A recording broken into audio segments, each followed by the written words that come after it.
যাচ্ছি। কে যে এতবার কলিং বেল বাজায়। কিরে বাবু, চাকরি পেয়েছিস? ধ্যাত তারিকা। বাবা, তুই কত বড় হয়ে গেছিস! তার কয়দিন কাজ বাজ না করে বাড়িতে বসে থাকবি?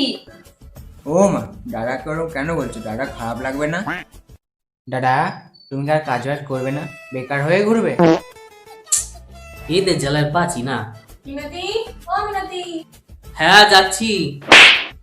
এই আমাদের বাড়িতে না কিছু অতিথিরা এসেছে, এটা চিনি লাগবে, চিনি দিবি? হ্যাঁ আচ্ছা দাও, নিয়ে আসছি। ব্যাং মাথা। এই শোন শোন, তোকে তো আজকাল বাড়িতে দেখাই যায় না, তো চাকরিটা করবি না নাকি? আমি চাকরি করবো না তাতে তোমার কি গো? না মানে তোর ভালোর জন্যই তো বলছিলাম। আমার এত ভালো তোমাকে ভাবতে হবে না, তুমি তোমার মেয়েরটা ভাবো গিয়ে। কাল রাতে কোথায় ছিল তোমার মেয়ে? আর এইসব চিনি মিনি দিতে পারবো না, ধরো। বাবা লাগবে না তোর চিনি, হ্যাঁ?